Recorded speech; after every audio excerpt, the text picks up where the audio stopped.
Podemos grabar. Gracias a Dios. Esto a veces me preocupa. Bien, como decía, analizado el movimiento rectilíneo uniforme, la aceleración es cero, no hay variación de la velocidad, pero en el movimiento rectilíneo uniformemente variado o uniformemente acelerado sí hay aceleración. Es constante la aceleración, eso sí, como dije, negativa, positiva, o sea, de frenado, de aceleración positiva, de aumento de velocidad, como sea, pero es constante a lo largo del tiempo, de modo de que se expresa por un valor fijo. Eso significa que la variación de la velocidad es constante a lo largo del tiempo. Bien, entonces, la ecuación en el caso del movimiento rectilíneo uniforme correspondiente a la velocidad, recuerden, es un número constante. La velocidad es constante, ¿sí? No varía en el tiempo, porque es rectilíneo sobre una recta y uniforme a la vez, o sea, no hay variación de velocidad. Entonces, la velocidad será siempre espacio sobre tiempo y punto. Esa es la expresión de la velocidad. En el rectilíneo uniformemente acelerado, acá ya cambia la ecuación. ¿Por qué? Porque hay una varianza establecida por la aceleración. Entonces, el primer término podemos decir que la velocidad es la velocidad inicial o espacio inicial sobre tiempo inicial, más la variación que sufre a lo largo del tiempo en que estudio ese movimiento rectilíneo uniformemente variado. ¿Me están entendiendo? ¿Me siguen hasta ahí? Entonces, el segundo término de la ecuación de la velocidad está compuesto por la aceleración multiplicada por el tiempo. La aceleración me va a mostrar, si es positiva, que hay un aumento de velocidad constante a lo largo del tiempo. Y durante tal tiempo, de cuánto a cuánto aumentó la velocidad desde un valor inicial. Como ustedes ven, eso es la ecuación de una recta. Ya lo vamos a ver en matemática. Es la ecuación de una recta. B igual a B0 más A por T. Entiéndase que B0 es una constante. Es como el C de la fórmula de la ecuación cuadrática. En este caso es lineal. Viene a ser como la constante de X igual a X0 más A por T. Donde X0 es una constante, un número, no tiene una variable. Entonces es el valor inicial. Entonces, es la ecuación de una recta, y la recta esa va a tener pendiente hacia arriba, cuando hay aceleración positiva, el ángulo es mayor que cero, la pendiente positiva. Pero cuando la pendiente de esa recta vaya hacia abajo, en un par de ejes X y, ¿qué significa? Que hay una desaceleración, se está frenando uniformemente.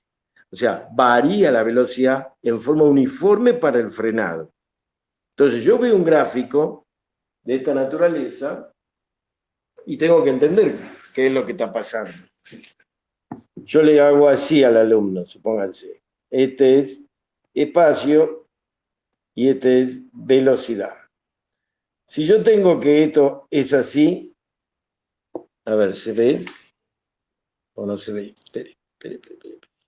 Ahí está. La velocidad hacia arriba y en el eje de las X el espacio.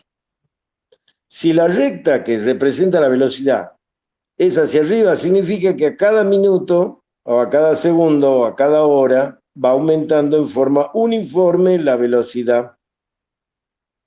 Y esa es la representación de un movimiento rectilíneo uniformemente acelerado que acelera. A es positivo, el término más AT es positivo. Ahora, si yo tengo el mismo gráfico donde está el espacio y la velocidad, y la recta va hacia abajo, en un tiempo T1 voy a tener una velocidad V1, pero en un tiempo T2 cualquiera voy a tener una velocidad V2.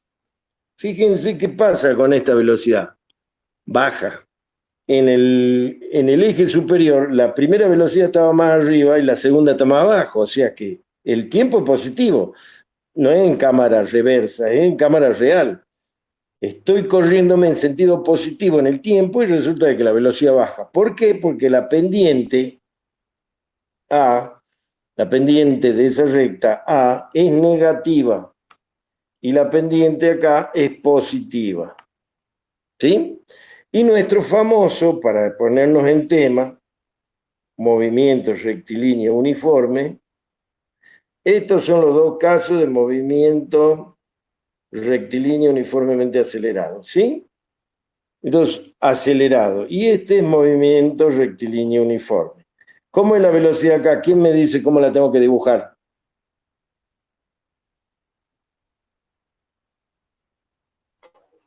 Paralela al eje X, digamos sí.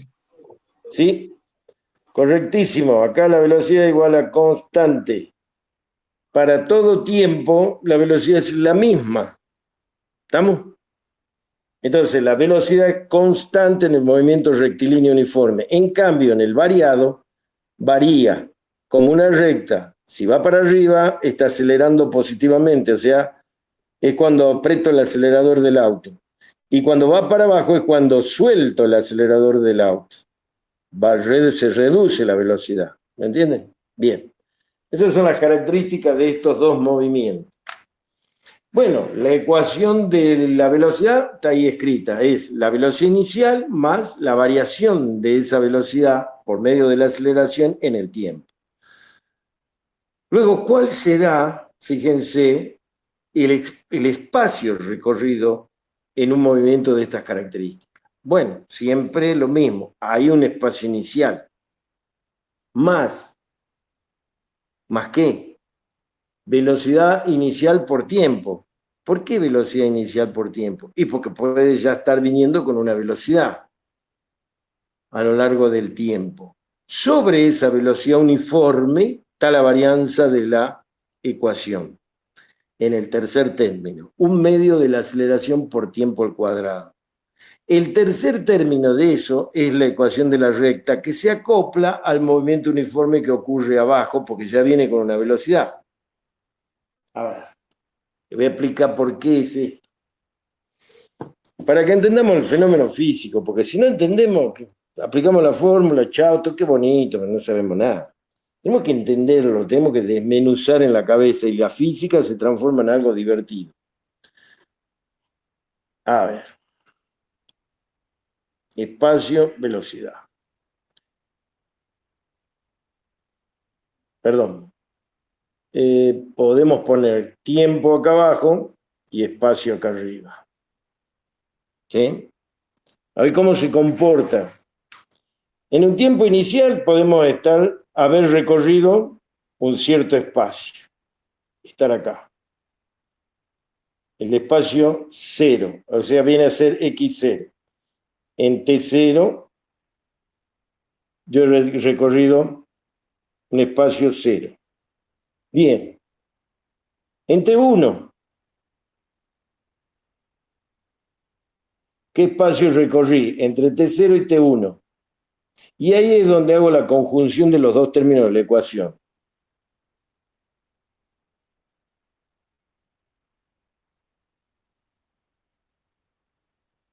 Puedo haber recorrido un espacio x al cual, si he desacelerado,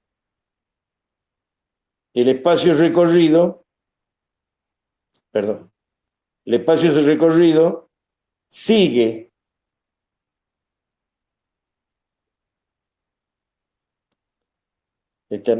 sigue variando, pero esta vez ya en forma lineal.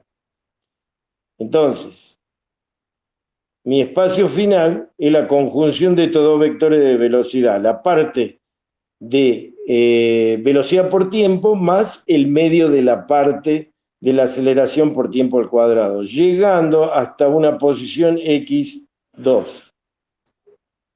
Ahí podemos graficar más o menos cómo ocurrió el movimiento. Y a su vez puedo hacer las gráficas de los dos movimientos. Y eso estaría bueno. ¿Por qué? Porque entendería qué pasa con la velocidad y qué pasa con el espacio recorrido, teniendo en cuenta que la tercera gráfica es de aceleración constante. Es entonces la tercera gráfica de la aceleración en el tiempo viene a ser otra vez nuevamente uniforme, paralelo al eje X del tiempo en este caso. Bien, veamos ahora qué nos puede decir la teoría sobre estos temas. Y vamos a intentar posteriormente resolver algunos acá, en lo que viene a ser este encuentro, esta videoconferencia, entre nosotros explicarnos cómo se está moviendo un cuerpo, dada la gráfica. Ahí vamos a ver bien cómo viene la historia y lo vamos a tener que analizar para entender el movimiento graficado y de paso las ecuaciones estas que estamos estudiando. Para que haya una correlación entre lo que se ve, lo que se escribe, como una formulita para obtener un valor, y lo que se puede graficar a través de esas fórmulas, que es lo interesante. Veamos, donde dice X y X0, la posición del cuerpo en el instante dado X y en el instante inicial X0. Su unidad en el sistema internacional es el metro porque es espacio. B y B0, la velocidad del cuerpo en el instante dado B y en el instante inicial B0. Su unidad en el sistema internacional es metro por segundo. A, la aceleración del cuerpo permanece constante y con valor distinto de cero. Su unidad en el sistema internacional es el metro por segundo al cuadrado. T, el tiempo de estudio, el intervalo de tiempo estudiado. Su unidad en el sistema es el internacional es el segundo. Aunque las anteriores son las ecuaciones principales del movimiento rectilíneo uniformemente acelerado y las únicas necesarias para resolver los ejercicios, en ocasiones resulta útil contar con la siguiente expresión. B2 es igual, B al cuadrado, B velocidad final sería al cuadrado, es igual a velocidad inicial al cuadrado, más 2 aceleración por delta X. Bueno, entiende que delta X es X final menos X inicial. ¿Alguna duda con respecto a esto? Cuando yo digo intervalo, es en el intervalo de estudio final inicial. Entonces el valor de X final menos el valor de X inicial para saber la variación del espacio. Y B0 y BF están escritos ahí. B al cuadrado en realidad no es B solo, es B final del intervalo de X que yo estoy estudiando. Entonces esta formulita vincula la velocidad con el espacio recorrido, sin entrar el tiempo a jugar y terciar acá. Siempre es útil esta fórmula. Porque fíjense las fórmulas de arriba. En la primera vinculo la velocidad con el tiempo y la constante que es la aceleración, que lo tengo seguro como dato. Ahora, si yo no tengo como dato la aceleración, no puedo calcular la velocidad, aunque tenga como dato el tiempo. ¿Y cómo hago para calcular la aceleración? La formulita esta de acá abajo. Me proporciona la posibilidad del cálculo ese. ¿Por qué? Porque yo despejo de ahí la aceleración, fíjense ustedes, es delta B, porque ahí, ¿qué pasa con la velocidad inicial? Pasa al otro lado restando. Entonces, BF, velocidad final al cuadrado menos velocidad inicial, igual a 2A delta X. Velocidad final menos, saco el 2 de acá. Como está multiplicando, pasa dividiendo. Entonces, velocidad, primero, bueno, no saquemos el 2, pasemos el delta X. Está multiplicando el delta X, que es un paréntesis entre X final menos X inicial. Lo paso y queda velocidad final al cuadrado menos velocidad inicial al cuadrado sobre espacio final X, o sea, XF menos X0. Todo eso sigo estando con 2A del otro lado. Tengo que pasar el 2 que está multiplicando dividiendo. Entonces me queda que la aceleración es igual a la velocidad final al cuadrado menos la velocidad inicial al cuadrado sobre 2 veces X final menos X inicial. Entonces yo de esa expresión, cuando tengo como dato cómo se movió el aparato que estoy estudiando, puedo sacar cuál es la aceleración media. Todo esto es medio, no es una variación, medio. Bien, ¿por qué medio? Porque la aceleración no varía, es constante. Entonces, si hubo variación de aceleración en el movimiento, ya no es válido esto. Pero de todos modos, si yo tomo pequeños espacios de tiempo, voy a hacer una escalera que me va a representar la curva real, donde los escalones se van a ir ensanchando, no se van a ir ensanchando, van a ir subiendo, bajando y dándome la curva del movimiento real. Yo puedo simplificar en pequeños intervalos de tiempo, qué sé yo, un décimo de segundo, y hacer una escalera en vez de una curva continua. Y describir lo que pasa. No hay problema. Eso se llama elementos finitos, por pequeños pedazos, pero por intervalos pequeños también. Es una forma de estudiar un fenómeno, tratando de achicar el intervalo de tiempo como para que no sea tan defectuosa la curva o el cálculo realizado. Bien, entonces esa es la tercer formulita del movimiento rectilíneo uniformemente acelerado, que la tenemos que tener siempre en la cabeza. Cualquiera de estas tres tiene que resolver el tema, teniendo en cuenta que A es igual a una constante. Al contrario de lo que hemos visto en el movimiento rectilíneo uniforme, ¿sí?, en donde las expresiones eran dos. X menos X0 igual a B por T, X igual a X0 B por T, esa es una, y prácticamente B es constante y ya no hay mucha más historia para considerar. Espacio, velocidad por tiempo. Bueno, acá tenemos estas tres formulitas. Ya se va complicando la historia. Pero así es el movimiento rectilíneo uniformemente acelerado. La fórmula anterior permite relacionar, dice, la velocidad del espacio recorrido conocida la aceleración y puede ser deducida de las anteriores. Bueno, hace la deducción ahí, no interesa. A continuación, el teorema de Merton, interesante para explicar la relación clara entre la variación de la velocidad en este movimiento y la velocidad media. Otro de los fenómenos que tenemos que estudiar nosotros es el caso de caída libre. ¿Qué pasa cuando nosotros soltamos un cuerpo o tiramos un cuerpo en la perfección de la vertical para arriba y queremos estudiar ese movimiento? ¿Cuánto tarda en subir y bajar? En la caída libre, un objeto cae verticalmente desde cierta altura h. Ahí está el dibujito, estamos en la página 17. Despreciando cualquier tipo de rozamiento con el aire o con cualquier otro obstáculo, obviamente.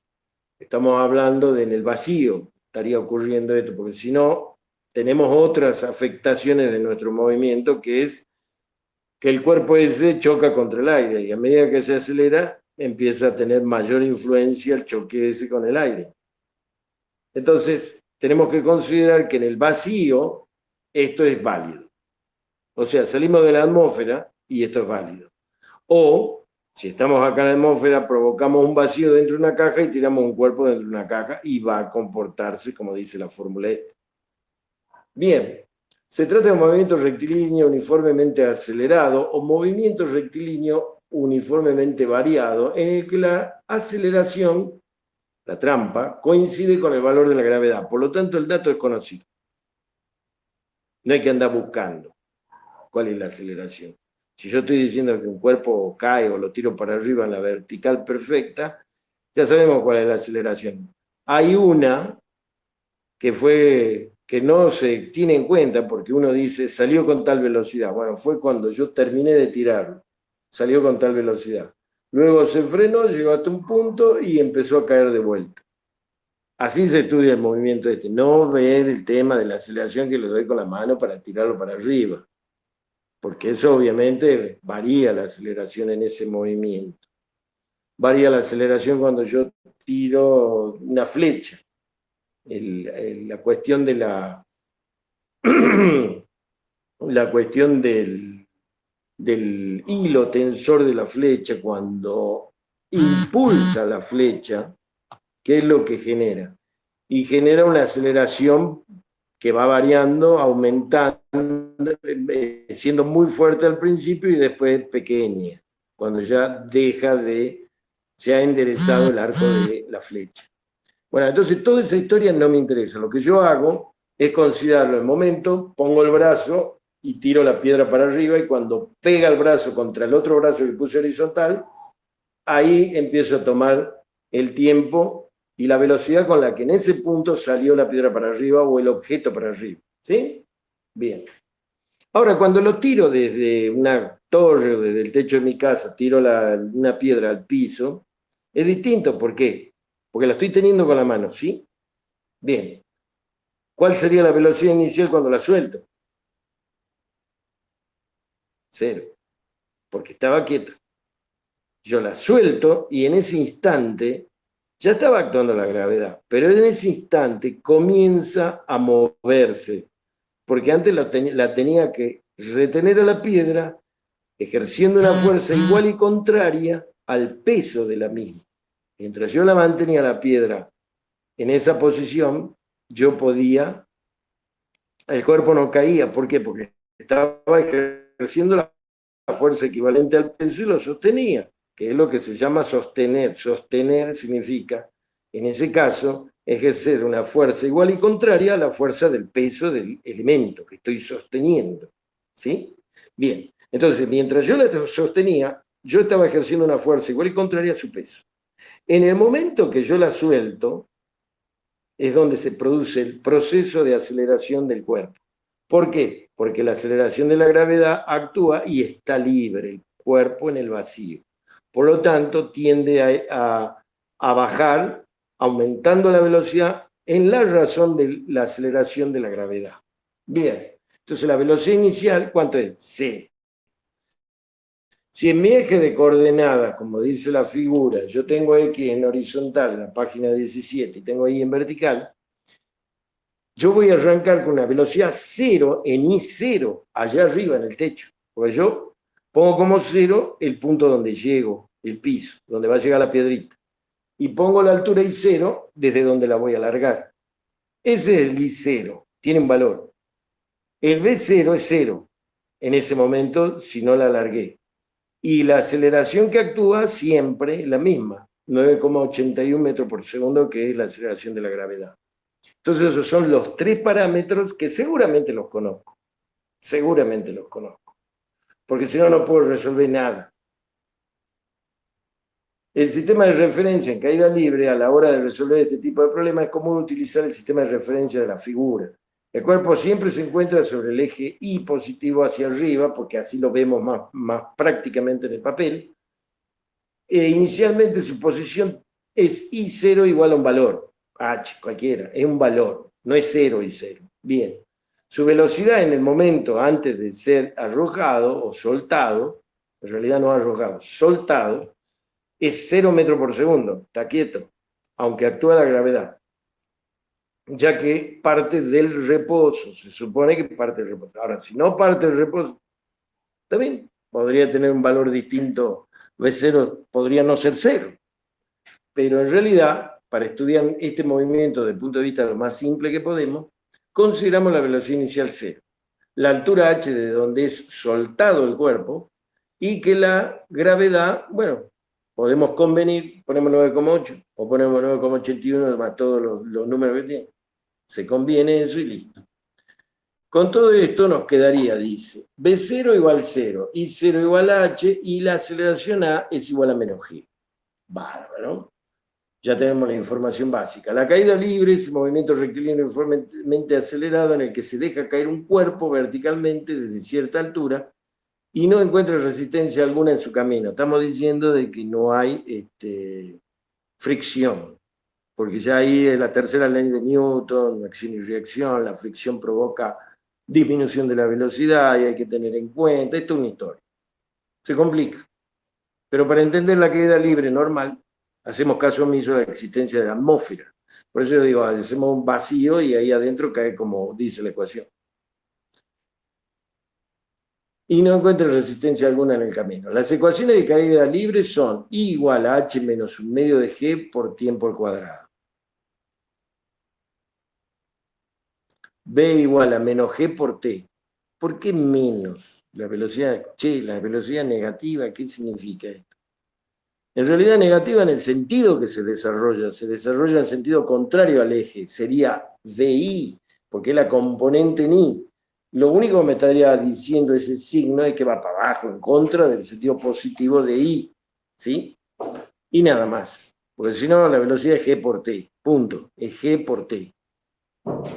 Ahora dice que la aceleración es igual a menos G. Bueno, el signo de nuevo no significa nada más que, guarda que es una aceleración, y yo dije, cuando la aceleración es positiva, entonces la curva del espacio, qué sé yo, de la velocidad en el tiempo, tiene pendiente hacia arriba. Entonces uno diría, che, si es negativa, ¿cómo que es aceleración? ¿Cómo que se está acelerando? Sí, se está acelerando el cuerpo, pero el signo denota que el sentido es contrario al eje, nada más.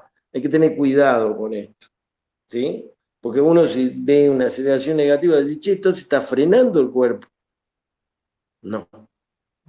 En este caso, la aceleración, el signo de la aceleración está dado por, yo no lo hubiera puesto así, primero, pero es necesario porque, ¿qué es lo que pasa? La aceleración, al ser negativa y yo tener una velocidad inicial, ¿sí? Puede ser más representativo expresarlo de esa manera, porque baja, nada más, pero me provoca ciertas confusiones. De todos modos, lo que yo quiero ser en esto práctico con ustedes es que me digan, ¿cómo ven ustedes el tema? ¿Hay desaceleración en el movimiento o hay aceleración en el movimiento de la caída libre de un cuerpo?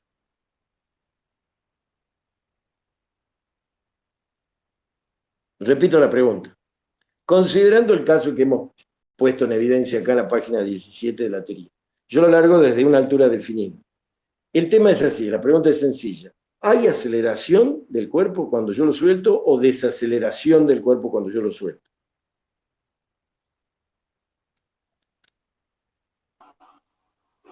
Hay una aceleración. Creo que lo que digo que el signo indicaba que es hacia abajo. El signo lo único que indicaba era que el sentido en el que se desarrolla el movimiento es contrario al eje Y, nada más. Y hay una aceleración, porque parte con velocidad 0 igual a 0. Parte con velocidad 0. Por lo tanto, va a ir aumentando la velocidad hasta que llegue al piso y choque contra el piso. Ahora, si yo lo tiro para arriba con una velocidad positiva, la velocidad V0 va a ser, pero en sentido positivo, y la aceleración negativa. Por lo tanto, ahí sí cambia la historia. Va a hacer reducir la velocidad hasta el punto tal en que la velocidad es 0 y yo puedo determinar en el tiempo recorrido cuál es la altura a la que llegó ese cuerpo cuando yo lo tiré en contra de la gravedad. Ese puede ser un problema que se les presenta. Bueno, las ecuaciones son esas, donde I es la posición final del cuerpo o en todo instante. Su unidad en el sistema es el metro, B la velocidad del cuerpo, A la aceleración del cuerpo en movimiento, su unidad ya sabemos, T intervalo de tiempo, H la altura desde la cual se deja caer el cuerpo. Se trata de una medida de longitud y por tanto se mide en metros. G el valor de la aceleración de la gravedad, que puede ser 9,81 metros por segundo al cuadrado. Si se entienden las fórmulas que hemos visto hasta ahora, puede que nos preguntemos, ¿dónde está la masa en estas fórmulas? El sentido común nos dice que un cuerpo pesado, por ejemplo, un martillo, debería caer a mayor velocidad que un cuerpo ligero, como por ejemplo una pluma. Sin embargo, el sentido común no acierta en esta ocasión. El hecho es que si la pluma o el martillo estuvieran en el vacío, bueno, esa historia. Si yo tiro desde el primer piso un martillo de 5 kilos y una pluma, ¿cuál llega primero? Al piso.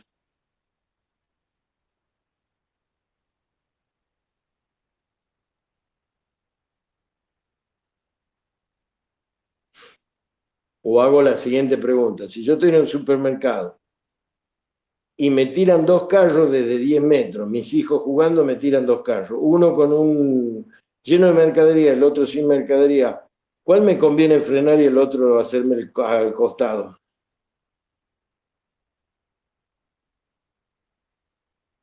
Bueno, el tema es así. Si yo tiro, de acuerdo a estas ecuaciones, yo les pregunto, de acuerdo a las ecuaciones del movimiento rectilíneo uniformemente variado, en las condiciones pactadas de lo que dice la teoría, yo largo desde un segundo piso una pluma y estoy con otra persona, en el mismo instante largamos una pluma de ave y un martillo de 5 kilos, ¿cuál llega primero al piso?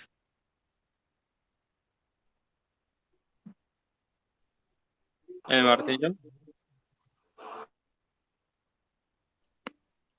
A ver, repito la pregunta.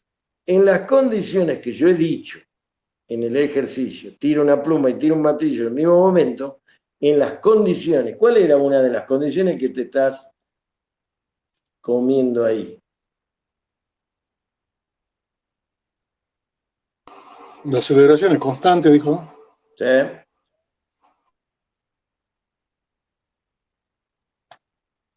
Ahí se dice muy claramente que soltamos el cuerpo, pero consideramos que no hay fricción. ¿Qué significa esto? Estamos en el vacío. Estas ecuaciones se comportan para el vacío. Estamos fuera de la atmósfera de la Tierra. Yo largo una pluma y un martillo, suponiendo que estoy a 10 metros de un piso, los largo a los dos, fuera de la atmósfera. ¿Quién llega primero a ese piso? De acuerdo a la fórmula esta.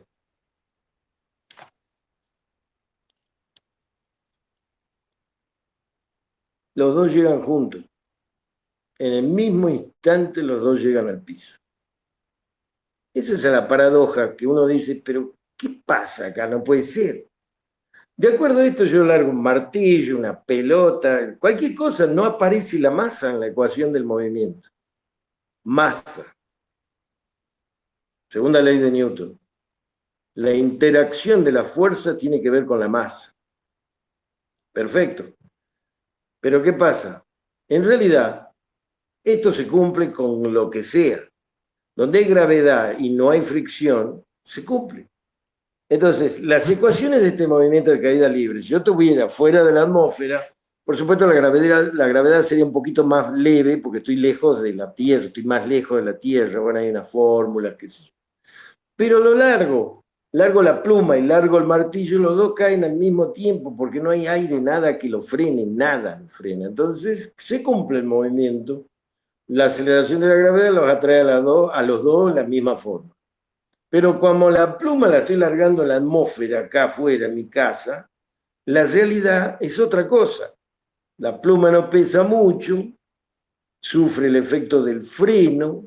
En realidad no es que no pese, sufre el efecto del freno del aire, el viento de la atmósfera. Entonces llega más tarde que el ladrillo. El ladrillo cae como loco porque no lo frena comparativamente la velocidad con el peso que tiene. No hay relación. Es mucho más importante el peso que el efecto de la atmósfera en el frenado en 10 metros, en 6 metros. En cambio, en la pluma sí se nota el efecto de frenado de la atmósfera, del aire presente debajo de la pluma y llega más tarde. Esa es la milonga. Pero acá las expresiones me están diciendo que el movimiento rectilíneo uniformemente acelerado en caída libre, si no hay fricción, si no hay atmósfera, no hay nada, todos los cuerpos caen a la misma velocidad o con la varianza de velocidad, o sea, la aceleración de la gravedad igual. Bien. Parece una locura, pero es así. Ahí dice, a ver, la caída libre en un objeto cae verticalmente a cierta altura, despreciando cualquier tipo de rozamiento con el aire o cualquier otro obstáculo. Se trata de un movimiento rectilíneo uniformemente acelerado en el que la aceleración coincide con el valor de la gravedad. Perfecto. Entonces ahora hemos entendido una cuestión interesante, la fricción. Por eso cuando yo empujo una caja que es muy pesada y que está sobre el piso, si yo pongo aceite debajo de la caja, probablemente tengo que hacer menos fuerza para empujar. Bueno, ahí estamos hablando de fricción, ese es otro tipo de fricción. Esa fricción es directa entre cuerpos. La otra es entre la masa gaseosa y un cuerpo que cae. Obviamente, si yo hago los cálculos de la caída de ese martillo del primer piso hasta el piso, me va a dar que cae en un tiempo. Y si yo soy tan preciso de que tengo una cámara que mide el instante en que el martillo toca el piso y lo tomo ese tiempo, ¿son iguales? ¿El tiempo de caída del martillo es el que yo calculo con esta fórmula?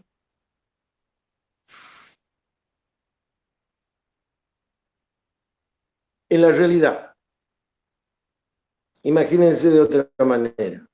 Yo me tiro de un avión sin paracaídas. ¿Puedo aplicar esta fórmula para decir en qué tiempo caigo al piso? Desde una altura dada, qué sé yo, 2000 metros. ¿Puedo aplicar esta fórmula?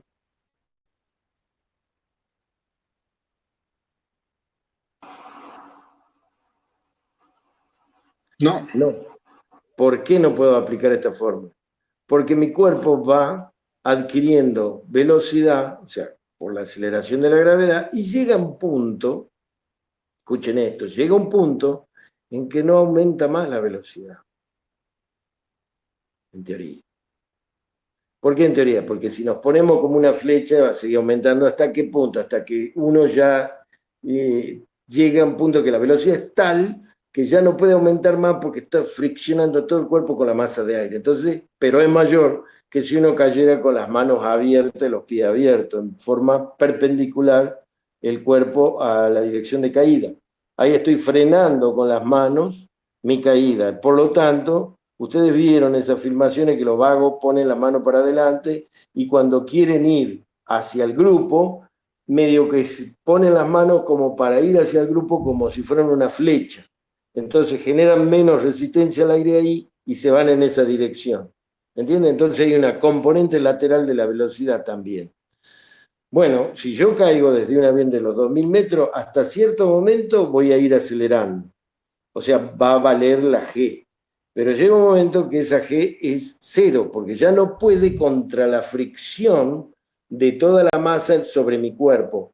El aire me empieza a frenar. Cuanto más rápido caigo yo, más me empieza a frenar. Y esos tipos que hacen paracaidismo saben perfectamente cómo hacer para bajar más despacio o bajar más rápido. Que eso es fundamental para el paracaidismo, porque si un compañero que está más abajo se le traba el paracaídas, ¿cómo llego yo hasta él para salvarlo? Y me tengo que dibujar como una flecha directamente hacia él para ejercer menos resistencia. ¿Y ustedes qué creen que va a hacer el pibe que está abajo histérico? Y va a decir, tengo que frenarme para que llegue el otro, me agarre y capaz que zafamos y caemos los dos juntos con su paracaídas. ¿Me entienden? Entonces él tiene que saber todas estas cosas para abrir los brazos y ponerse perpendicular y frenar su cuerpo. Mientras el otro viene como flecha a buscarlo y agarrarlo y tratar de bajar juntos y salvarse. En realidad, el que viene bajando por arriba para salvarte se va a complicar porque puede que no aguante su paracaídas, se desgarre, se rompa y los dos se terminen matando. Puede ser. Pero por lo general los paracaídas pueden aguantar ese tipo de esfuerzo. Están previstos. No van a caer despacito, obviamente, pero tampoco van a caer para matarse, ¿viste? Cuando cae caída libre. Entonces, un cuerpo cuando cae, como cualquier cuerpo que en la realidad nosotros lo empujamos, qué sé yo, sufre de fuerzas contrarias a esa intención de moverlo. Pero en la caída libre, en el vacío, si no hay nada que lo frene, no hay aire, no hay nada, yo tiro el martillo, va a tardar lo mismo que la ecuación. Ahora, si yo lo tiro desde mi techo, de mi casa, y yo calculo el tiempo que va a tardar, va a haber una diferencia. ¿Por qué? Porque algo lo frenó el aire al martillo al caer, es de suyo. No hace falta ni siquiera demostrarlo. Ustedes me pueden decir, pero sí, prácticamente, pero querido, los números son los números. El movimiento, la caída libre de un cuerpo va a tardar un X tiempo que va a depender que se cumpla la ecuación, o sea, las condiciones. ¿Cuál es la condición? Que no haya fricción, entonces no tiene que haber aire. En el vacío va a tardar ese tiempo, pero en la atmósfera no va a tardar ese tiempo, va a ser menor, pequeñísima parte menor, pero va a ser menor. Y si yo quiero verificar cuánto es ese menor, lo puedo hacer. ¿Sí? Bien.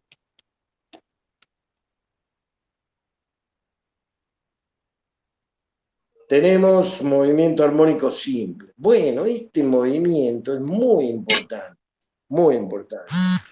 porque este nos permite entender un poquito qué pasa con la electricidad, por ejemplo. Nos sirve para entender el fenómeno de la electricidad alterna, no la continua, la alterna. O sea, la electricidad que tenemos en nuestros enchufes en la casa, que esa no es continua, sino alterna.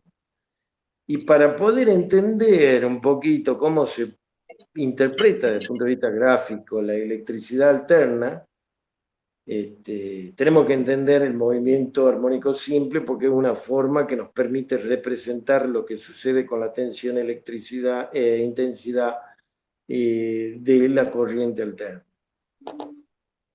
Bueno, empecemos a entender un poquito. Armónico. hay cosas que están vinculadas al término armónico. A ver, veamos. Definición de un movimiento armónico simple. Una partícula, dice, describe un movimiento armónico simple cuando se mueve a lo largo de un eje X, por ejemplo, estando su posición X dada en función del tiempo por la ecuación X igual a A por seno de WT más phi. Ay, ¿qué es esto? Dirían ustedes. Bueno, ¿dónde? A es la amplitud, W es la frecuencia angular, WT más phi la fase y phi la fase inicial. Términos que se usan en electricidad. Fase, frecuencia angular, frecuencia, no, en electricidad angular no, pero frecuencia es un término. Fase es otro, fase inicial otro. Bien, ¿cómo se entiende el movimiento este? Si yo pudiera mostrárselo a ustedes gráficamente, es el movimiento teórico de un resorte con una masa en la punta. Las características de un movimiento armónico simple son: como los valores máximo y mínimo de la función seno son más y menos 1, el movimiento se realiza en una región del eje X comprendida entre menos a y más a, que multiplica al seno. La función seno ya es periódica, la conocemos, si la graficamos, es periódica, y se repite cada 2π de giro. ¿Por qué? Porque el seno es de un ángulo, y el ángulo gira de 0 a 360 grados. ¿Sí? Entonces, la función seno es periódica y se repite cada 2 veces pi. Pero pi es la mitad de un giro. Son 180 grados, por lo tanto, 2π son 360. La función seno es periódica y se repite cada 2π. Por tanto, el movimiento se repite cuando el argumento de la función seno se incrementa en 2π. Es decir, cuando transcurre un tiempo p tal que W por T más P más phi es igual a W por T más pi más 2π. Entonces, el periodo es igual a 2π sobre W. De ahí sale que la frecuencia angular está vinculada con el periodo P. Entonces, el periodo de un movimiento armónico simple es 2π sobre la frecuencia angular. ¿Por qué? Porque una cosa es un ángulo redondo y otra cosa es la frecuencia con que ocurre un efecto, un fenómeno. Entonces, P representa cada cuánto se repite ese fenómeno. Y W las veces que hay que dar vuelta para que se repita ese fenómeno. ¿Dónde? Dentro de la función seno.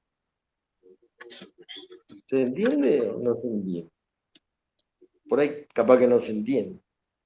Pero si no se entiende, por favor, pregunten, busquemos la forma de entenderlo para que no sea tan problemático, porque por ahí el no entenderlo se transforma en un problema, porque estamos complicados a la hora de poder resolver cuestiones vinculadas a ese tema.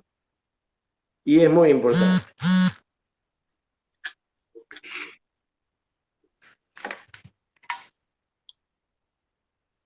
¿Lo entendemos o no, chicos? Por favor. No.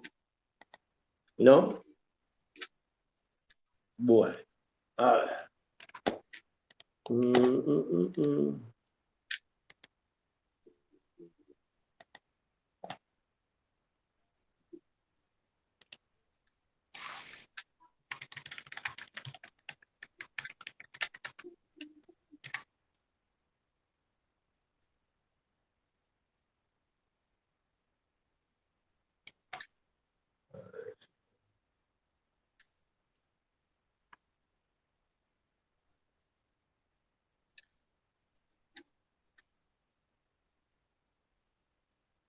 Hay muchos ejemplos en YouTube para entender esto desde el punto de vista de la representación.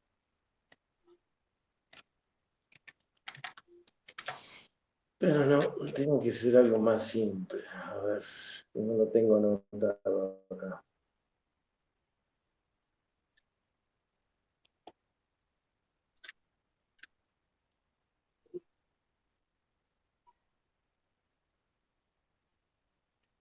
A ver si este nos ayuda.